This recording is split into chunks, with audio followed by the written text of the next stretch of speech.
రైతు సోదరులందరికీ నమస్తే. నా పేరు సాయి. మీరు చూస్తున్నారు విఎస్ అగ్రికల్చర్ ఛానల్.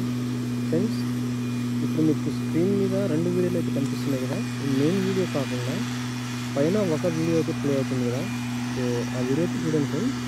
సో దాని గురించి పూర్తి ఇన్ఫర్మేషన్ అనేది ఇస్తాను. సో ముందుగా ఏంటంటే, ఇప్పుడు మీరు చూసేది మొత్తం మొక్కజొన్నకు వచ్చేసి కలుపు మందు అనేది స్ప్రేయింగ్ చేయడం అయితే జరిగింది. కలుపు మందు పైన అనేది స్ప్రేయింగ్ అయిపోయిందండి. పైన స్ప్రేయింగ్ అయిపోయిన తర్వాత ఈ మొక్కజొన్న తోట మళ్ళీ ఏ విధంగా పొందుతుంది, అదేవిధంగా దాని తర్వాత చాలా చక్కగా అయితే వచ్చిందండి. అది ఏ విధంగా వచ్చింది, ఎటువంటి మందులు స్ప్రేయింగ్ చేశామో, అదేవిధంగా దానికి తీసుకున్న మేము అది మంచి కావడానికి చేసిన చర్యలు ఏంటి అనేది పూర్తిగా ఈ వీడియోలో అయితే మీకు ఎక్స్ప్లెయిన్ అనేది చేస్తాను. మొదటిసారి ఎవరైనా మన ఛానల్ని చూసినట్లయితే ప్లీజ్ మన ఛానల్ సబ్స్క్రైబ్ చేసుకోండి. అలాగే మన వీడియోస్ని లైక్ చేయండి, తోటి మిత్రులతో షేర్ చేయండి. ఫ్రెండ్స్ టాపిక్లో కనుక వెళ్ళిపోయినట్లయితే, సో మీరైతే చూసారు కదా.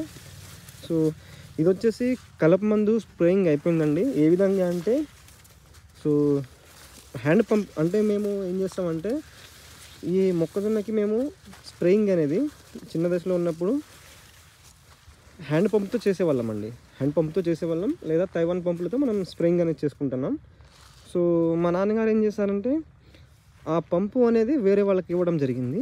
సో వాళ్ళు ఏంటంటే, దానితో మామూలుగా హ్యాండ్ పంపు దేనికి యూజ్ చేస్తూ ఉంటారండి, చాలామంది వచ్చేసి మనకు కలుపు మందుకే మ్యాక్సిమం ఎక్కువగా యూజ్ చేస్తారు. సో వాళ్ళు కూడా అదే విధంగా అయితే యూజ్ చేసుకోవడం అయితే జరిగింది. సో మా నాన్నగారు ఏం చేశారంటే, అది తెచ్చుకొని ఇంట్లో పెట్టుకున్నారు. ఇంట్లో పెట్టుకున్న తర్వాత ఒక వారం తర్వాత మందు స్ప్రేయింగ్ చేద్దామని, అంటే ఇది జరిగిన ఆ మందు కలుపు మందు కొట్టిన తర్వాత వారం తర్వాత మా నాన్నగారు వచ్చేసి మందు స్ప్రేయింగ్ చేసుకుందామని అయితే ఆ పంపు తీయడం జరిగింది. తెచ్చుకున్నారు మందుకు మొత్తం, అంటే పై మందు పురుగుకి మందు కొడదామని మేము అనేది పంపుతో కొడదామనేసి మా నాన్నగారు స్టార్ట్ అయితే అయ్యారు. సో అయిన తర్వాత ఏం చేశారంటే, మందు కూడా కలుపుకున్నారు. ట్యాంక్లో ఫస్ట్ ట్యాంక్ అనేది పోసుకున్న తర్వాత సో స్ప్రేయింగ్ అనేది చేసుకున్నారండి. స్ప్రేయింగ్ చేసుకున్న తర్వాత సో మీరు చూస్తున్నారు కదా, 1 2 3 4 5 6 7 8 మొత్తం 9 సార్లు ముందుగా స్ప్రేయింగ్ అయితే చేసుకున్నారు. సో స్ప్రేయింగ్ చేస్తూ ఉంటుంటే లాస్ట్ సార్కి వచ్చేసరికి మా నాన్నగారికి ఎందుకో డౌట్ వచ్చింది. ఎందుకంటే చెట్లు అంటే మన కలప ముందు కొట్టిన చెట్టు ఏదైతే ఉందో చాలా పచ్చగా ఉన్న చెట్టు వితిన్ 5 మినిట్స్లో కొంచెమైనా రిజల్ట్ అనేది చూపిస్తుందండి. ఇది ప్రతి ఒక్క రైతు సోదరులకి తెలుసు.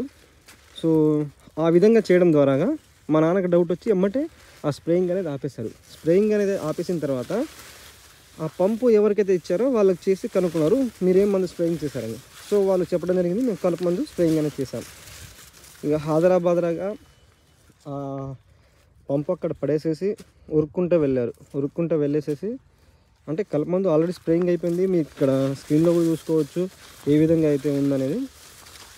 ఆ విధంగా అయిపోయిన తర్వాత సో ఫస్ట్ స్ప్రే చేసింది ఎమ్మటే వితిన్ సెకండ్స్లో, అది జరిగిన వితిన్ సెకండ్స్లో ఒక 8 సార్లు కదా, 8 సార్లకు వచ్చేసి ఒక 2 kgs షుగర్ అండి. 2 kgs షుగర్ అయితే స్ప్రేయింగ్ చేసాము. షుగర్తో పాటు కలిపి యూరియా కూడా మిక్స్ చేసి 2 కలిపి, అంటే దాన్ని మనం నీటిలో కలుపుకొని స్ప్రేయింగ్ అనేది చేయడం జరిగింది. ఈ స్ప్రేయింగ్ అనేది చేసిన తర్వాత అది ఫస్ట్ రోజు చేసాము. సేమ్ మళ్ళీ 2 రోజుల తర్వాత మళ్ళీ సేమ్ అదేవిధంగా మళ్ళీ 2 kgs షుగరు, అదేవిధంగా మళ్ళీ యూరియా 2 కలిపి మళ్ళీ స్ప్రేయింగ్ అనేది చేసుకోవడం జరిగిందండి. సో యాక్చువల్గా ఏంటంటే, మొక్క మాడిపోవాలి. మీరు ఇప్పుడు చూస్తున్నారు కదా, మీకు వీడియోలో అయితే పూర్తిగా కనిపించే ఉంటుంది. పూర్తిగా మొక్క అయితే మాడిపోవడం జరుగుతుంది. కలుపు మందు పడ్డ తర్వాత ఆకుల మీద పడ్డా కానీ, జస్ట్ కాండంలో మొగ్గులో పడ్డా కానీ మొక్క, అంటే అది ఒక రైతుకు తెలుసు, మొక్క ఆల్మోస్ట్ చచ్చిపోతుంది. సో ఇక్కడ మా నాన్నగారు ఎమ్మటే వితిన్ ద సెకండ్స్ రియాక్ట్ అయ్యారు కాబట్టి కాస్త కూస్తూ ఈ విధంగా అయితే కవర్ అయిందండి. అదేవిధంగా మెయిన్ ఏంటంటే, మొగ్గులలో కనుక పూర్తి స్థాయిలో పడలేదు. సో కాబట్టి మేమైతే మా మొక్కజొన్న తోటని రికవరీ అనేది చేసుకోగలిగామండి. సో ప్రస్తుతం అయితే మీరు చూస్తున్నారు కదా. సో ఆ మందు స్ప్రేయింగ్ చేసి ఈ రోజుకి 20 days అవుతుంది. సో 20 days తర్వాత రిజల్ట్ అనేది ఈ విధంగా ఉంది. కాకపోతే మీకు పక్కన సో కలుపు మందు స్ప్రేయింగ్ అయిన వాటికి ఈ మొక్కలకి మీకు తేడా అనేది కనిపిస్తూనే ఉన్నది. చూస్తున్నారు కదా, అవి ఎంత చక్కగా ఒక రేంజ్లో అయితే వెదిగిపోయాయి. సో ఇది చూస్తుంటే మీరు ఇవేంటంటే చాలా ఎదుగుదల అనేది కొంచెం తక్కువగా ఉంది. అదేవిధంగా దీనికి వేరే విధంగా మనకి కనిపిస్తూనే ఉన్నది, చూస్తున్నారు కదా.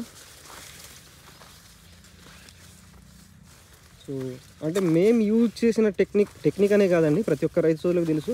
సో తెలియని వారి కోసం అయితే నేను చెప్తున్నాను. సో ఈ విధంగా చేసుకుంటే ఖచ్చితంగా మనకు యూజ్ అనేది అవుతుంది. అదేవిధంగా మొక్కజొన్నలో మెయిన్ ఏంటంటే ఆకుల మీద పడింది కాబట్టి ఆకులు పైకి ఎదిగే కొద్దీ మనకు గ్రోతింగ్ అనేది మొక్క కూడా వస్తూనే ఉంటుంది. అంటే ఈ ఆకు పైకి ఇప్పుడు ఇక్కడ మందు పడడం అనుకోండి, ఈ పైకి వెళ్ళిపోతూ ఉంటుంది కాబట్టి కింద ఆకు పచ్చగానే వస్తుంది. కాకపోతే మనకేంటంటే గ్రోతింగ్ అనేది కొంచెం తక్కువగా ఉందండి. సో చూస్తున్నారు కదా, దీనికి గ్రోతింగ్ అనేది తక్కువ ఉంది. కాకపోతే ఎంతో కొంత మనకైతే రికవరీ అనేది చేయగలుగుతాం ఫ్రెండ్స్. సో ఇది మీకు ఈ వీడియో ద్వారా తెలియజేయాలనుకున్నది. సో వీడియో కనుక నచ్చినట్లయితే ప్లీజ్ మన ఛానల్ని సబ్స్క్రైబ్ చేసుకోండి. అలాగే వీడియోని లైక్ చేయండి, షేర్ చేయండి ఫ్రెండ్స్.